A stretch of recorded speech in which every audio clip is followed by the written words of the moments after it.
तो आज मैं आपको एक अपनी ही लाइफ का इंसिडेंस बताने वाली हूँ जो कि मेरे साथ 2-3 महीने पहले हुआ। तो वो मेरे पास आके बैठ गया।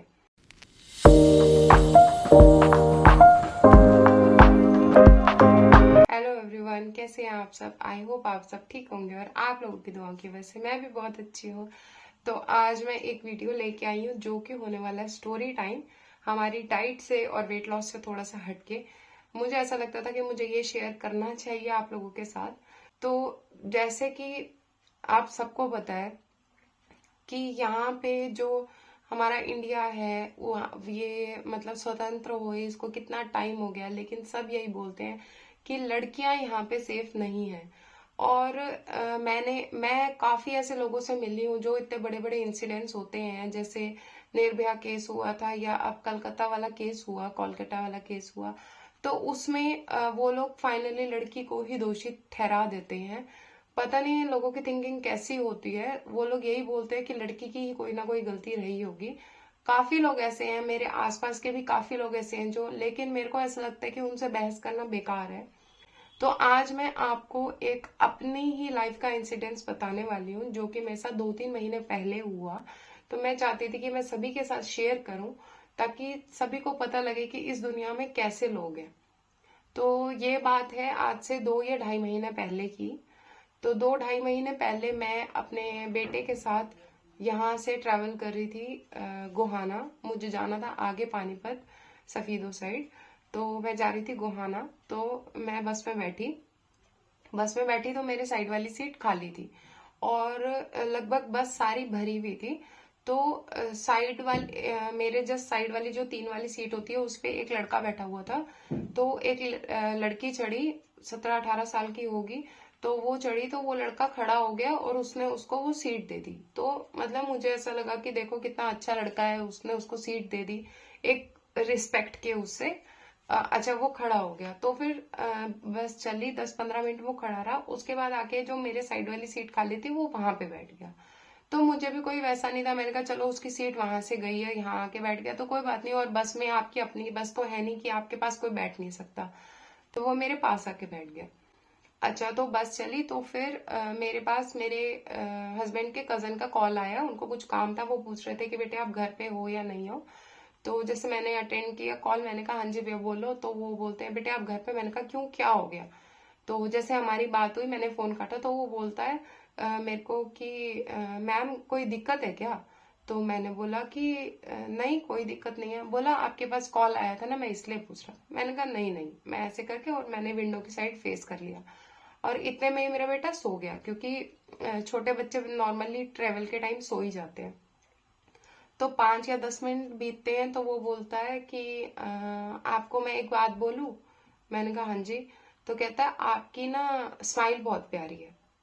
तो मैंने उसके फेस की तरफ भी नहीं देखा। मैं अगर वो इंसान मेरे सामने भी आ जाए ना, मुझे ये भी नहीं पता कि वो कौन था, क्योंकि मैंने उसके फेस की तरफ भी नहीं देखा वो कौन है।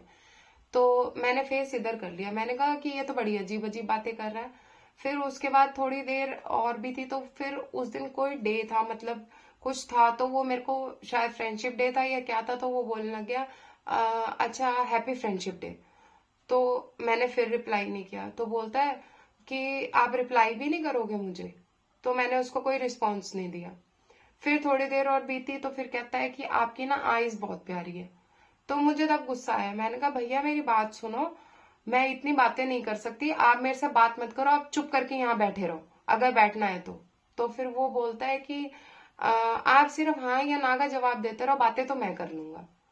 तो मुझे बड़ा अजीब सा लगा। मैंने कहा बड़ा अजीब बंदा है, बड़ा चीप बंदा है भाई ये तो मैंने विंडो की साइड फेस कर लिया और मैंने ना आईज क्लोज कर ली कि हाँ मैं सो रही हूँ ऐसा। तो थोड़ी देर हुई, एक गांव आया तो बस रुक गई। तो फिर जैसे मैंने आँख खोल के देखा कि कहाँ तक पहुंचे हैं, क्योंकि गोहाना यहाँ से जाने में 35 या 40 मिनट्स ही लगते हैं। तो फिर मैंने आंखें खोली तो फिर वो बोलता है कि नींद पूरी हो गई, अगर आप चाहो ना तो आप मेरे कंधे पे सो सकते हो। तो मैंने उसको बोला, मैंने कहा भैया एक काम करो, या तो हटो, मैं इसको लेके खड़ी हो जाती हूँ अपने बेटे को लेके, या फिर आप यहाँ से हट जाओ और पीछे चल जाओ। मैंने कहा मेरे से फालतू बकवास करने की जरूरत नहीं है, मैं ऐसी लड़की नहीं हूँ, आप गलत जगह बातें कर रहे हो। आपको मैं 4 साल के बच्चे की माँ हूँ, आप पहले अपने मेरे को देखो कि मैं क्या हूँ और क्या नहीं हूँ। नहीं, मैं आपसे तो नॉर्मल बात करना चाहता हूँ, क्या फ्रेंड्स आपस में बात नहीं करते, आप मेरे से फ्रेंडशिप करोगे? मैंने कहा आप कैसे इंसान हो, मैं जब आपको बोल रही हूँ कि मेरे को आप में कोई इंटरेस्ट नहीं है, आप मेरे से क्यों बातें कर रहे हो? मैंने कहा अब आपने एक बार भी और बोला ना तो मैं कंडक्टर को आवाज मार दूंगी और मैं शोर मचा दूंगी। अच्छा सॉरी सॉरी सॉरी करके वो चुप करके बैठ गया। फिर उसके बाद थोड़ी देर बीती तो फिर अपना इंस्टाग्राम खोल के और कहता है 1 मिनट इस तरफ देखना। मैंने इस तरफ देखा तो अपना फोन में इंस्टाग्राम अमित गहलावत करके ऐसा कुछ नाम था उसका, खोल के कहता है कि यहाँ पे ना मेरे को एक बार फॉलो कर लो, हम इंस्टाग्राम पे बात करेंगे। तो मैंने इस तरफ मुंह किया, मैंने कहा कि पहले मैंने इस तरह मुंह कर लिया, फिर मैंने उसको बोला आप, तेरे को मैं लास्ट वार्निंग दे रही हूँ, अब मैं ना शोर मचा दूंगी। इतनी देर में मेरे हस्बैंड का कॉल आ गया तो मैं उनसे बात करने लगी थोड़ी देर। 10-15 मिनट मेरी उनसे बात होती रही, वो पूछने लगे बेटा क्या कर रहा है, कितने कहाँ पहुंची, कितनी देर लगेगी, ये सब। तो उसके बाद जैसे ही मैंने फोन कट किया तो वो बोलता है कि गोहाना आने वाला है, आप गोहाना बस स्टैंड पे ना मेरा वेट करना, मैं आपको अपना फोन नंबर दूंगा। तो मैंने बोला कि भैया भैया, कंडक्टर को मैं आवाज मारने लगी तो उसने बाई चांस सुना नहीं, तो मेरे को कहता है अच्छा सॉरी सॉरी सॉरी, मैं आपको कुछ नहीं कहूंगा, कुछ नहीं कहूंगा। उसके बाद मैं इतना डरी हुई थी कि मतलब मैं गोवाना बस स्टैंड पे उतरूंगी और मैं अकेली हूँ, मेरे साथ छोटा बेटा है, पता नहीं आगे फ्रेंड्स को बुला ले क्या कर ले, जो भरी बस में शर्म नहीं कर रहा वो वहां जाके क्या शर्म करेगा। उसके बाद जैसे तैसे मैं उसको देखती रही कि वो कब उतर के और चला जाता है, और मैं उससे पूछ भी नहीं रही और वो मुझे बता रहा है आपको कहाँ जाना है, अगली बस इतने बजे है, ये करना वो करना। मैं इतना इग्नोर उसको कर रही हूँ, मतलब कि हद से ज्यादा पागल बंदे हैं इस दुनिया में। फिर उसके बाद वो बस स्टैंड जैसे ही आया वो नीचे उतर गया। नीचे उतरा तो वो दूसरी बस की तरफ भागने लगा। मैंने कहा चलो ये गया, मेरी तसल्ली हो गई, अब मेरे को कोई टेंशन नहीं है। मैं उतरी, मैं जैसे ही सफीदो वाली बस की साइड जाने लगी वो मेरे पीछे आ गया और उसके पास उसका विजिटिंग कार्ड के पीछे अपना नंबर लिख के आ गया, मैडम इस नंबर पे मेरे को मैसेज कर देना, और साथ में कहता है अब तो यहाँ कंडक्टर नहीं है, अब आप किसको बोलोगे। मैं उस टाइम इतना डर गई, वो जो सफीदो जाने वाली बस थी वो इतनी भरी हुई थी कि मतलब जो लास्ट ईयर थी वहां तक भी जगह नहीं थी, लेकिन मैं जैसे तैसे उस बस के अंदर चढ़ गई, बेटे को लेके 4 साल के, सीट मिले ना मिले, मैंने कहा इससे छुटकारा मिले बस। उसके बाद जब मैं बस में चढ़ गई और आगे हो गई तब मुझे तसल्ली मिली कि हाँ मैं अब सेफ हूँ। मतलब कि इस दुनिया में इतने बेकार इतने गंदे लोग हैं जिनको बिल्कुल भी शर्म नहीं है, और उसके बाद भी लोग ये बोल देते हैं कि लड़कियां चांस देती हैं, लड़कियां छोटे कपड़े पहनती है, जबकि मैंने सूट डाल रखा था प्रॉपर। लड़कियां कान में लीड लगा लेती है, पता नहीं उनका क्या इंटेंशन होता है, मतलब इस तरीके की बातें लोग करते हैं। तो एक ही छोटे से इंसिडेंट से मैं ये बताना चाहती हूँ कि हर टाइम लड़की गलत नहीं होती, और कि वही समझ सकता है जिसकी एक अपनी लड़की होगी। तो आई होप आप लोगों के साथ कभी ऐसा ना हुआ हो और ना ही हो, बट अगर ऐसा कुछ होता है तो अपनी आवाज जरूर उठाएं, किसी से भी दबने की जरूरत नहीं है, और अपने पेरेंट्स से जरूर अपनी बात शेयर करें।